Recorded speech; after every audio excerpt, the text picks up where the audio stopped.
சிஸ்டோசோமாவின் குடும்பம் என்ன? சிஸ்டோசோமாவின் குடும்பம் என்ன? சிஸ்டோசோமாட்டிடே. சிஸ்டோசோமாட்டிடே. சிஸ்டோசோமாவின் இனங்கள் என்னென்ன? சிஸ்டோசோமாவின் இனங்கள் அனைத்தும், அதாவது சிஸ்டோசோமா இண்டிகம், சிஸ்டோசோமா ஹெமட்டோபியம், சிஸ்டோசோமா ஜப்பானிக்கம். ஆன்சர் அனைத்தும். நெக்ஸ்ட், சிஸ்டோசோமா பொதுவாக எவ்வாறு அழைக்கப்படுகிறது? சிஸ்டோசோமா பொதுவாக எவ்வாறு அழைக்கப்படுகிறது? பிளட் ஃப்ளூக். பிளட் ஃப்ளூக். சிஸ்டோசோமா மனிதனின் டேஸில் வாழ்கிறது. சிஸ்டோசோமா மனிதனின் சிரையில் வாழ்கிறது. சிரை. சிஸ்டோசோமா ஒரு டேஷ் உயிரி. சிஸ்டோசோமா ஒரு டயேசியஸ் உயிரி. டயேசியஸ் உயிரி. சிஸ்டோசோமாவின் ஆண்புழுவின் நீளம் என்ன?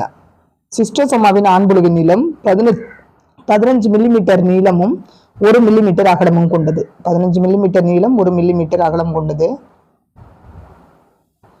பெண்புழுவின் நீளம் அகலம் எவ்வளவு? 20 மில்லிமீட்டர் நீளமும் 0.25 மில்லிமீட்டர் அகலமும் கொண்டது. 20 மில்லிமீட்டர் நீளமும் 0.25 மில்லிமீட்டர் அகலமும் கொண்டது. பெண்புழு ஆண்புழுவின் டேஷில் வாழ்கிறது. பெண்புழு ஆண்புழுவின் டேஷில் வாழ்கிறது. கைனகோபோரிக் கால்வாய். கைனகோபோரிக் கால்வாய். சிஸ்டோசோமாவின் வாழ்க்கை சுழற்சியில் முதல் நிலை விருந்தோம்பி. சிஸ்டோசோமாவின் வாழ்க்கை சுழற்சியில் முதல் நிலை விருந்தோம்பி மனிதன். மனிதன். சிஸ்டோசோமாவின் வாழ்க்கை சுழற்சி இரண்டாம் நிலை விருந்தோம்பி. இரண்டாம் நிலை விருந்தோம்பி பிளனாரிஸ் அல்லது புலினஸ். பிளனாரிஸ் அல்லது புலினஸ். சிஸ்டோசோமா வாழ்க்கை சுழற்சியில் எத்தனை லார்வாக்கள் உள்ளன? சிஸ்டோசோமாவின் வாழ்க்கை சுழற்சியில் எத்தனை லார்வாக்கள் உள்ளன? அனைத்தும், அதாவது மிராசிடியம், ஸ்போரோசிஸ்ட், செர்கேரியா மூணுமே வந்திருக்கும். 12th ஒன், மிராசிடியம் லார்வா எவ்வாறு இருக்கும்? மிராசிடியம் லார்வா எவ்வாறு இருக்கும்? நீந்தி வாழ்வதாக இருக்கும். நீந்தி வாழும்.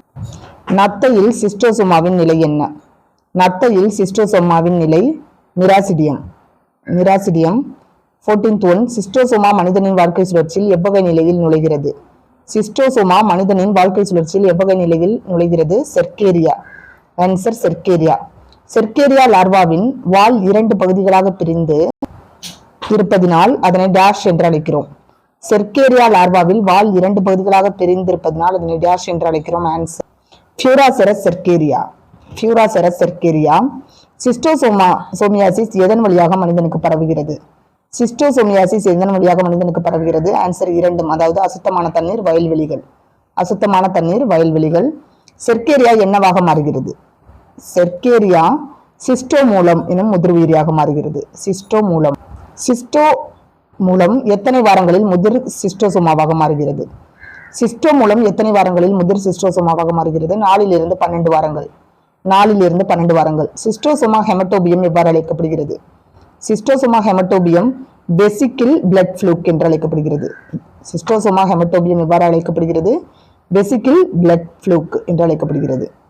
சிஸ்டோசோமா மான்சோனி எவ்வாறு அழைக்கப்படுகிறது? சிஸ்டோசோமா மான்சோனி மான்சோனிக் பிளட் ஃப்ளூக் என்று அழைக்கப்படுகிறது. மான்சோனி பிளட் ஃப்ளூக். சிஸ்டோசோமா ஜப்பானிக்கம் எவ்வாறு அழைக்கப்படுகிறது? சிஸ்டோசோமா ஜப்பானிக்கம் எவ்வாறு அழைக்கப்படுகிறது? Answer oriental blood ஃப்ளூக். Oriental blood ஃப்ளூக். Like, share, subscribe and comment it. Thank you.